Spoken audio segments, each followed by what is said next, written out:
इकडे नित्या जशी आरवच्या रूममध्ये आली तशी समोरचा नजारा बघून तिच्या अंगावर भीतीने काटाच आला आणि आपोआप तिचे हात तोंडावर गेले. त्या रूमला बघून कोणीही विश्वास ठेवणार नाही की ह्या मुलाचा आतंक इतका भयानक कहर ढाळू शकतो. काय करणार, अग्निहोत्रीचं रक्त होतं ते ज्यांच्या नावातच आग होती. तिथे ती आग तर बरसणारच ना मग. आरव त्या तुटलेल्या फुटलेल्या वस्तूंमधून वाट काढत नित्या घाबरतच आत आली. समोरचं दृश्य बघून तिला तर आरवच्या रागाची इतकी काय भीती वाटत होती की तिचे डोळे आधीच भीतीने काठोकाठ भरून आले. त्याचा राग भलीभाती जाणून होती ती. नेहमी कितीही तो शांत आणि कूल असला तरी राग आल्यावर मात्र अग्नीचं दुसरं रूप व्हायचा तो. आरव, नित्याची नजर आरवच्या पूर्ण रूमचा कानोसा घेतच होती की तिला बाथरूम मधून शॉवरचा आवाज आला आणि तिचे पाय तिकडे फिरले. आरव, प्लीज, तू आत आहेस का? नित्याने बाथरूमच्या दरवाजावर हलकं नॉक केलं, पण भीतीने तिचा कंठ इतका भिजलेला की तिच्या घशातून धड आवाजही निघत नव्हता. तिने आवाज देऊनही आतून काहीच रिस्पॉन्स नाही बघून नित्याचं हृदय अजूनच घाबरलं. आरू, प्लीज. आत्ता मात्र तिला रडू येऊ लागलं. त्याचं इतकं रुक्ष वागणं तिला सहनच व्हायचं नाही. भांडणाचं पक्कवालं नातं होतं त्यांचं, मग त्यांच्यात ही शांतता कशी चालणार होती ना. त्यात आत्ताच कुठे त्यांनी एकमेकांना मिळवलं होतं म्हटल्यावर त्यांच्यातला थोडाही दुरावा त्या दोघांनाही होरपळून काढत होता. Nitya, just leave me alone. I don't want to talk with you. बाहेरून आलेली तिची हळवी साथ तर त्याने मगाशीच ऐकली होती, पण सध्या त्याला तिच्याशी अजिबात बोलायचं नव्हतं. तिचं मानसशी बोलायला तयार होणं त्याच्या इतक्या डोक्यात गेलेलं की त्याच्या शरीराची नुसती आग होत होती आणि तीच आग त्या थंड पाण्याखाली तो कमी करू पाहत होता. आरव, प्लीज माझं ऐकून तर घे. त्याच्या आवाजातही पेटून उठलेली ती चीड बघून नित्याचे डोळे अविरत वाहू लागले. आपल्या वागण्याने तो किती हट झालाय बघून तिला स्वतःचाच तितकाच राग येत होता. नित्या, मी बोललो ना, मला तुझं काही एक ऐकायचं नाही आहे. आणि का ऐकू मी तुझं? तू माझं ऐकलं होतं का? नाही ना. तू त्या डॅशशी बोलायला गेलीसच ना. मग आता माझ्याकडूनही तुझं ऐकायची काही एक अपेक्षा करू नको. आरवने रागातच केसात हात फिरवत जबडा आकसला. काही केल्या त्याचा राग शांत व्हायचं नावच घेत नव्हता. आत्ताही त्याचे श्वास रागात इतके भडकले होते की तो त्यांना सावरत असतानाच तिचे ते नाजूक हात त्याच्या उघड्या छातीवर येऊन विसावले. तसे इथे आरवचे डोळे खाडकन मोठेच झाले. त्याने मान तिरकी करून एक नजर मागे टाकली तर त्याची चिमणी त्याला बिलकुल रडत होती. पण तिला बघून त्याचा राग शांत व्हायच्या ऐवजी आता त्याला अजूनच चीड आली ना. फक्त मगासच्याच फॉर्मल पॅन्टवर त्या शॉवर खाली उभा होता तो. रूम मध्ये आल्या आल्या त्याने ब्लेझर सकट त्याचा शर्टही अक्षरशः रागात फाडून टाकलेला. Nitya, I said leave me alone. मला तुझ्याशी आत्ता काही एक बोलायचं नाही आहे. उगाच माझा राग वाढवायचं काम करू नकोस. रागात तुला अतिचं हर्ट करून जाईन मी आणि मग त्याचा नंतर मलाच त्रास होईल. तिच्या स्पर्शाने त्याचं मन कितीही सुखावलं असलं तरी मन मात्र खोलवर दुखावलं गेलेलं. आरव, प्लीज ना, तू माझ्यावर हवे तितकं रागव, पण असं नको ना वागू. शॉवरच्या थंड पाण्यातूनही त्याच्या पाठीवरच्या तिच्या अश्रूंच्या तप्त ज्वाला त्याला प्रकर्षाने जाणवत होत्या, म्हणून त्याच्या हृदयात अजूनच आग लागलेली. सध्या तो इतका रागात होता की तिच्या स्पर्शाची मोहिनी अजून त्याच्यावर चढली नव्हती. त्याने तिचा ऐकून रागातच तिला ओढून समोर घेत तिला भिंतीला टेकवलं आणि स्वतः रागात तिच्या आणखीनच जवळ आला. पण त्याचे लाल झालेले डोळे बघून नित्याने मात्र भीतीने आवंडा गिळला. आरू, पण तरी त्याचा चाललेला तांडव बघून तिला त्याची काळजीही दाटून आली आणि तिने त्याच्याकडे बघतच त्याच्या गालावर हात ठेवायला आरवने तिच्या उघड्या कमरेतून हात सरकवत तिला स्वतःच्या छातीवर ओढलं. तशी ती आणखीनच बावरली. का नित्या, तू त्याच्याशी बोलायला तयार झालीस? तो तुला माझ्याहूनही महत्वाचा वाटला का, जे तू त्याला निवडलं? आरवच्या नजरेत आता रक्त उतरलं होतं, पण त्याबरोबर त्याची तिच्या कमरेवरची पकडही इतकी मजबूत झालेली की वेदनेने नित्याने कसाबसा तिचा हुंदका आवरला आणि पुन्हा त्याच्या नजरेत बघितलं. आरव असं काय करतो? तो भाऊ आहे माझ्या सख्या आत्याचा मुलगा. असं कसं त्याला नाही बोलणार होती ना मी? आधीच मागच्या 2 वर्षात मी एकदाही त्यांच्याकडे गेली नाही म्हणून आत्या माझ्यावर नाराज झाल्यात. त्यात त्याला भेटूनही बोलली नसती तर अजून नाराजी वाढली असती. म्हणून 2 मिनिट त्याच्याशी बोलून त्याचा मान ठेवू इतकाच विचार आला मला. नित्या आत्ताही तिचे दोन्ही हात आरवच्या उघड्या छातीवर विसावत त्याला प्रेमाने समजवत बोलली. भाऊ, माय फूट.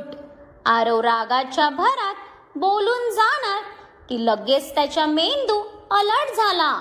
तसं त्याने गच्च डोळे मिटत स्वतःला शांत केलं आणि एक नजर परत नित्याला पाहिलं, जी त्याच्या रागाला किती घाबरली हे त्याला स्पष्ट दिसत होतं.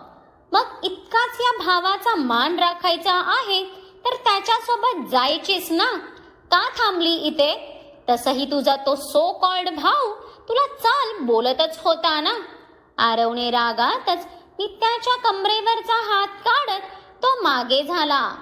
भलेही त्याला तिचा राग आलेला, पण मगाचशी त्याने तिच्या कमरेवरची पकड घट्ट करताच तिच्या चेहऱ्यावरची वेदना त्याला स्पष्ट दिसली होती. आरव, तुलाही माहित आहे मी तुला आणि आपल्या फॅमिलीला सोडून कुठेच नाही जाणार ते. नित्याला त्याच्या बोलण्याचा काहीसा राग तर आला, पण तिने सध्या स्वतःला अक्षरशः शांत ठेवलं. ओ प्लीज नित्या, आता हे मोठे मोठे डायलॉग मारू नकोस. आणि गेली तर होतीसच ना मला सोडून त्याच्याशी बोलायला. आरवच्या बोलण्यात आला तो तिखट वार नित्यालाही काहीसा दुखवून गेला. ती केव्हाची मनापासून त्याला समजवत होती, तर ह्या मुलाला ते डायलॉग वाटत होते. आरव, मी सांगितलं ना ती फक्त एक फॉर्मॅलिटी होती म्हणून. नित्याचं हृदयही त्या थंड पाण्यात हळूहळू आता पेटू लागलेलं. त्याच्या नजरेत त्याला इतका राग आणि बोलण्यात त्याला रुक्षपणा तिला सहनच होणार नव्हता. मग माझ्यासोबतही आता फॉर्मॅलिटी करायला आली आहेस का? यावेळी मात्र आरवचं हे बोलणं नित्याला खरंच दुखवून गेलं आणि ती त्याच्याकडे बघतच राहिली. तिच्या डोळ्यातले अश्रू त्या शॉवरच्या पाण्याच्या स्पीडपेक्षाही जास्त स्पीडने वाहत होते, पण ते त्याला दिसणार होते का? तुला असं वाटतंय का की मी इथे फक्त फॉर्मॅलिटी करायला आलीये? यावेळी नित्याची नजर किंचित लाल झाली. शॉवरच्या पाण्यात दोघं अखंड भिजत होते. त्या थंड पाण्याने ती तर अक्षरशः थरथरत होती, पण सध्या मात्र तिची नजर फक्त आरववर रोखलेली. नित्या, तू जा इथून. मी बोललो होतो ना मला तुला हर्ट नाही करायचं म्हणून. आपण रागात थोडं जास्त बोलून गेलो हे जाणवताच आरव त्याचा राग दाबत केसात हात फिरवत तिला पाठमोरा झाला. तसं इथे नित्याने आता रागातच त्याचा शोल्डर पकडून त्याला परत स्वतःकडे वळवलं. मला उत्तर दे भुरट्या, तुला असं वाटतंय का की मी इथे फक्त फॉर्मॅलिटी करायला आलीये? नित्याचा आवाज आता चांगलाच कठोर झाला. ते भडकलेले डोळे अश्रूंनी काठोकाठ भरून आले. तसं आरवने मनातच डोक्याला हात मारत स्वतःचा होता नव्हता तो पूर्ण राग गिळला. तिच्या चेहऱ्यावरच्या वेदना आता त्यालाच खुपत होत्या. त्याला तिचा कितीही राग आला असला तरी ती इथे त्याच्या प्रेमापोटी आणि काळजीपोटी आलीये हे तो डावलूही शकत नव्हता. नित्या, लिसन. त्या थंड पाण्यातली तिच्या शरीराची कंपन आत्ता कुठे शांत झाल्यावर दिसली त्याला. तसा तो लगबगीत तिच्या जवळ जाणार की नित्याने रागातच त्याला हात दाखवला. तसे आरवचे पाय जागेवरच थांबले. काय बोलला? मी फॉर्मॅलिटीसाठी आलीये. आज पहिल्यांदा आरव, तुला मी तुझा शब्द डावलून कोणा दुसऱ्यासोबत गेलेली दिसली, ती पण बोलायला बरं का, तर तुला इतका त्रास झाला. पण मी मागची 2 वर्ष सोडली तर त्या तुझ्या क्युटीला तुला चिपकलेलंच बघत आलीये. ते विसरला का तू? आधीही तुम्हा दोघांना एकमेकांच्या खूप जवळ बघितलं आहे मी. तुला वेड्यासारखं तिच्या मागे पुढे करताना बघितलं आहे मी. तेव्हा तर तू फॉर्मली म्हणून तरी माझा विचार केला होतास का? तुला तिच्यासोबत बघून त्या प्रत्येक रात्री मी कशा काढल्या याची तू कल्पना तरी करू शकतोस का? पण नाही, तू का या गोष्टींचा विचार करशील ना? आय डोंट नो भुरट्या, तुला मानस दादापासून काय प्रॉब्लेम आहे तो मी विचारणारही नाही. कारण मी तुझ्यावर नक्कीच इतका विश्वास तर करते की तुझ्या वागण्यामागे काही ठोस कारण तर नक्की असेल. पण आरव, मी फक्त माझा भाऊ म्हणून त्याच्याशी बोलायला गेलेले. कारण उद्या मला आत्यासमोर कोणतीच गिल्ट नको होती. पण सोड, तुला समजावून उपयोग नाही. तुला तर नेहमीसारखी मीच चुकीची वाटणार. नित्या रागात आरवला बडबडून तिथून जाणार की आरवने लगेच तिचा हात पकडला. आत्ता कुठे जाऊन त्याला त्याच्या चुकांची जाणीव होत होती. तिला माणसचा खरा चेहरा माहीतच नव्हता म्हटल्यावर तिला काही बोलून उपयोग होता का? ती भलेही त्याला भाऊ मानत असली तरी तो तिला बहीण मानत नाही. यात सत्यापासून तर ती स्वतःहून कोसो दूर होती. तर तिला कोणतं कारण देऊन तो त्याच्यापासून लांब ठेवणार होता? आरव, हात सोड माझा. मला तुझ्याशी काही एक बोलायचं नाही. तुला एकटं राहायचं होतं ना? मग आत्ता मी तुला अजिबात डिस्टर्ब करणार नाही. नित्याने कसं बस तिचे ओठ दाबत तिचा हुंका आवरला. तसा आरवला आत्ता कसंसं झालं. माणसचा राग आपण आपल्या चिमणीवर काढला बघून त्याला आता स्वतःचा रागच आला. त्याने मनोमन स्वतःला शिव्या घालत एक नजर पाठमोरी उभी असलेल्या नित्यावर टाकली. तसा आत्ता मात्र त्याच्या घशाला कोरडच पडली. तिची साडी भिजल्यामुळे तिच्या सर्वांगाला अशी काय चिकटलेली की ते बघून इथे साहेबांना थंड पाण्यातही आग लागलेली. Aarav, control your self. आधी तुझ्या वाघिणीला मनव, मग किडे करायला जा, नाहीतर ही वाघीण तुलाच फाडून खाईल. आरवचे श्वास आता कमालीचे जडावले होते. आणि जर आत्ता मलाच एकटं नसेल राहायचं तर? आरवने नित्याला झटका देऊन ओढताच ती सरळ त्याच्या छातीवर येऊन आदळली. तसं तिने मान वर करून रागातच त्याच्याकडे बघितलं. पण आत्ता त्याच्या नजरेतले भाव बघून इथे नित्याच्या अंगावर सरसळून काटाच आला. आधीच त्या शॉवरच्या पाण्याखाली भिजणारा तो काही कमी हँडसम दिसत नव्हता. त्यात साहेब शर्टलेस असल्याने त्याचे ते ब्रॉड शोल्डर, मस्क्युलर बॉडी आणि 6 पॅक्स ॲब्स वेड लावत होते तिला. तीही आता त्याच्या नजरेत हरवणार की अचानक तिला काही क्लिक होताच तिची नजर परत रागीट झाली. आरव, सोड मला. आधी राग राग करायचा आणि नंतर जवळ करायचं, हे मला पटत नाही. आधीच कितीतरी जखमांच्या वेदना सहन करतेय मी, त्यात अजून काही सहन होणार नाही. नित्याचा कंठ भरून येताच तिने नजर झुकवली, पण तिचं ऐकून इथे आरवच्या हृदयात मात्र तीव्र वेदना झाली ना, आणि त्याने झटक्यातच तिला मिठीत घेतलं. तिनेही शांत त्याच्या मानेत चेहरा लपवला, पण तिचे तप्त अश्रू मात्र त्याच्या खांद्याला भिजवत होते. नीतू, सॉरी स्वीटहार्ट, तुझ्या बाबतीत थोडा जास्तच पजेसिव्ह झालोय मी, बट प्लीज ट्रस्ट मी. माझा रागही तुझ्या काळजीपोटी होता. तुला हर्ट होऊ नये म्हणून या सर्व मॅटर पासून मी तुला लांब ठेवतोय. प्लीज मला समजून घे आणि परत त्या माणसाशी तू बोलायलाही जाणार नाहीस. आरव आता शांत आवाजात नित्याला समजवू लागला, पण त्याच्या हृदयाची वाढलेली धडधड तिला जाणवत असल्याने त्याचं अस्वस्थ मन तिलाही दिसत होतं. तसं तिने त्याच्या मानेवर हलका बाईट करत त्यावर ओठ टेकवत ती मागे झाली. ठीक आहे, तू म्हणशील तसं, पण आरव, प्रॉमिस मी परत असा राग करून स्वतःला त्रास करून नाही घेणार तू. नित्याच्या या कृतीवर ब्लँक झालेला आरव तिच्या आवाजाने भानावर आला. ठीक आहे, मला त्रास करून नाही घेणार, पण आता तुला त्रास तर देऊ शकतो ना.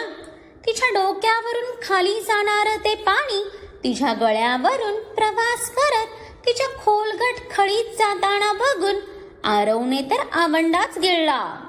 मला त्रास म्हणजे? पण ही वेडी तिच्याच विचारात असल्याने तिचं त्याच्या नजरेकडे लक्ष नव्हतं. थांब, सांगतो.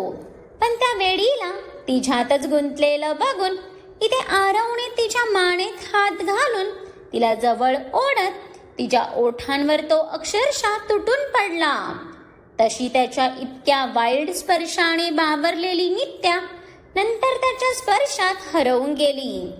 त्या थंड पाण्यात त्याचे तिच्या गळ्यावर मानेवर फिरणारे ओठ आणि तिच्या पूर्ण शरीरभर कपड्यांवरूनही मादकपणे फिरणारे हात तिला क्षणातच वेगळ्या जगात घेऊन गेले. मर्यादा न ओलांडताही त्याचं ते उसळून उठलेलं अमर्यादित प्रेम बघून नित्या तर त्या क्षणातही भरून पावली. सो आपल्या नीरवचा हा हॉट बाथरूम रोमॅन्स कसा वाटला हे तर मला कमेंट्स करून सांगालच तुम्ही.